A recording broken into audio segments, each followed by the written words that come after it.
Frontline Updates, where we delve deep into military strategies and updates from conflict zones. Today, we're discussing the progress of the ongoing special military operation as of October 5, 2025. I'm your host, Sharifah Mohamed M.G.T. I'm Colonel A.C. Ogontoye, an infantry officer. The Russian armed forces executed another coordinated, multi-domain strike campaign across Ukraine, employing high-precision long-range weapons from ground, sea, and air platforms, including hypersonic Kinzhal missiles and strike UAVs. Targets included military-industrial enterprises, fuel and gas energy infrastructure, and UAV and HIMARS preparation sites, all of which were successfully destroyed. These actions further disrupted Ukrainian logistics and command nodes supporting operations in the eastern and southern theaters. Air defense elements demonstrated continued dominance, intercepting 4 guided aerial bombs and 145 fixed-wing UAVs, effectively neutralizing incoming threats and maintaining air superiority across operational sectors. Welcome to Frontline Updates, the podcast that brings you in-depth insights into military operations from those leading them on the ground. Today, we're joined by Colonel A.C. Ogontoye, an infantry officer monitoring critical missions on the progress of the special military operation as of today. Colonel Ogontoye, thank you for being with us. Thank you. It's good to be here. Colonel Ogontoye, let's begin with the broader picture. What were the defining elements of the operation in the past 24 hours? The defining feature of the last 24 hours has been the integration of deep precision strikes with tactical ground operations across multiple axes. Overnight, Russian forces conducted a massive strike package utilizing long-range, high-precision systems, including hypersonic Kinzhal missiles, alongside drones and cruise missiles launched from ground, air, and sea platforms.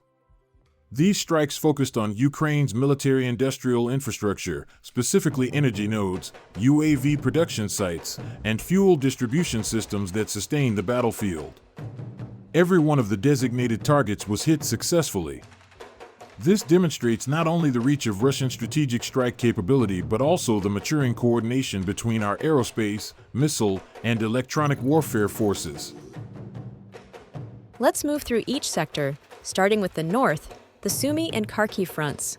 What's happening there? In the north, operations remain focused on attrition and disruption. Units of the North Group struck multiple Ukrainian formations, mechanized, ranger, coastal defense, and territorial brigades near Sumy and Kharkiv. The strikes neutralized about 190 personnel, destroyed armored vehicles, artillery systems, and notably, a U.S.-made HIMARS launcher. The elimination of that HIMARS launcher carries operational weight. HIMARS remains one of Ukraine's few precision strike tools capable of contesting Russian rear areas. By removing one of these systems, we further reduce their ability to perform counter-battery and interdiction missions. In tandem, the destruction of radio-electronic reconnaissance systems and 6 depots degrades their logistical rhythm. In practical terms, Ukraine now struggles to sustain ammunition flow to forward units in this corridor. It's the slow suffocation of supply, not the spectacle of shock. Turning to the west, the Kupiansk to Sviatogorsk corridor. What were the developments there? The western axis remains tactically dynamic.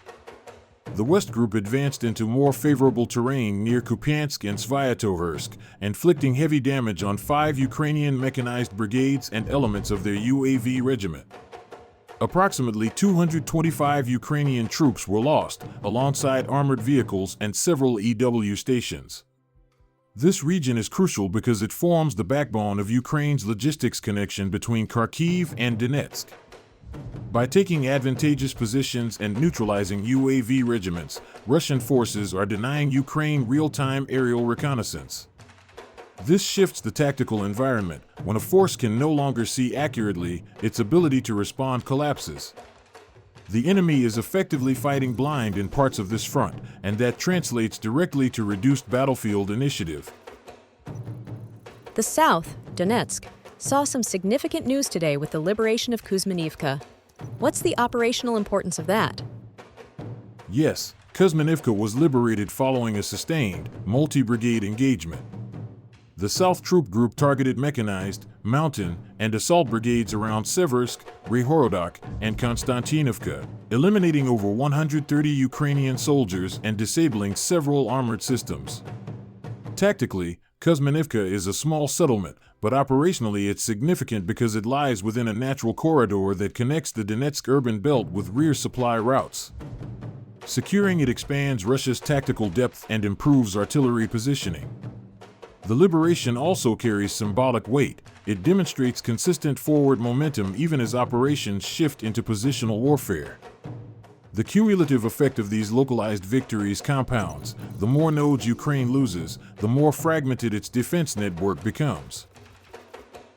The center front seems to have been the most intense once again. Can you elaborate on the fighting there? Yes, correct. The center group remains heavily engaged across Donetsk's core axis, from Dmitrov to Krasnoarmysk. This sector saw the heaviest Ukrainian losses, roughly 430 servicemen, including several elite brigades, mechanized, ranger, marine, and airborne assault. Among the destroyed assets were two Western-made armored vehicles, the Turkish Kirpi and the Canadian Senator. Their loss is notable not just materially but psychologically, as these systems have been used to symbolize Western support and mobility. Doctrinally, the center front is where Russia continues to apply the principle of cumulative exhaustion. It's not about large-scale breakthroughs but about denying the enemy regeneration capacity. By forcing elite formations into constant combat without adequate rotation or resupply, we ensure the eventual degradation of Ukraine's most capable brigades. What's the picture in the east, Zaporizhzhia region, where the fighting seems to be spreading? In the East Group continued advancing deeper into the Ukrainian defense belts, particularly around Pavlovka, Uspanovka, and Poltavka. The enemy lost over 270 troops, multiple armored vehicles, and logistics warehouses. The Eastern operation is textbook attrition warfare. Each advance compels the Ukrainians to commit reserves they can ill afford to spare, and each destroyed warehouse further constrains their logistical reach. It's also important to note that the eastern axis serves as a hinge between Donetsk and Zaporizhzhia. Progress here creates options for future operational linkups and flanking maneuvers, potentially threatening Ukrainian rear defenses. Finally, Colonel, what's the status along the Dnieper front, the riverine axis?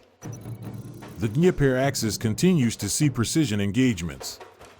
The Dnieper Group struck mechanized and heavy brigades around Malaya Tokmachka and Chervenaya Kranitsa, destroying EW stations, supply depots, and vehicles. What's strategically important here is the neutralization of 5 electronic warfare stations. In a river crossing environment, EW is essential for synchronization, for guiding artillery, coordinating drones, and ensuring communication across wide water barriers. Without those systems, Ukrainian formations on opposite banks lose coordination, making defense fragmented and vulnerable to penetration or encirclement in future phases. Before we conclude, could you summarize the broader pattern these operations reveal? Yes. What we're seeing is the maturation of an integrated strike and maneuver campaign. Russia is applying pressure across all axes simultaneously, not to force a single dramatic breakthrough, but to steadily collapse Ukraine's operational depth. The introduction of hypersonic Kinzhal strikes this week signals a strategic escalation. These weapons are used sparingly for high-value targets like energy nodes and industrial complexes, essentially the circulatory system of Ukraine's military logistics. Meanwhile, air defense forces continue to blunt Ukrainian and Western precision systems, intercepting bombs, HIMARS rockets, and UAVs in large numbers. It's a campaign of exhaustion by design, cutting supply, destroying mobility, and eroding morale. Each day the balance shifts not by kilometers, but by the steady degradation of what Ukraine can replace or sustain. Colonel, thank you for providing such a detailed briefing on the current military situation. Your insights are invaluable to our understanding of the conflict's dynamics. And thank you to our listeners for tuning in. Join us next time as we continue to provide up-to-date coverage on global military affairs. Stay with us for more updates and expert analyses on global defense and security issues. Stay informed, stay secure. Thank you for the opportunity. This week's developments confirm that the Russian operational doctrine is entering a consolidation phase. The emphasis is on systemic paralysis rather than sweeping offensives, the steady removal of Ukraine's industrial backbone, and the attrition of its elite combat elements. The destruction of energy infrastructure and supply depots means that, as winter approaches, Ukraine will face not only battlefield strain but also logistical collapse. The combined effects of reduced resupply, diminished air defense, and degraded command coherence will constrain Ukraine's strategic flexibility. In the broader theater, the use of hypersonic systems demonstrates Russia's ability to strike with precision at will, sending a clear deterrent message to external supporters while ensuring operational momentum remains unbroken. This has been Frontline Updates. Subscribe for daily military briefings and in-depth strategic analysis. Visit our platform for maps, transcripts, and exclusive frontline updates from commanders in theater.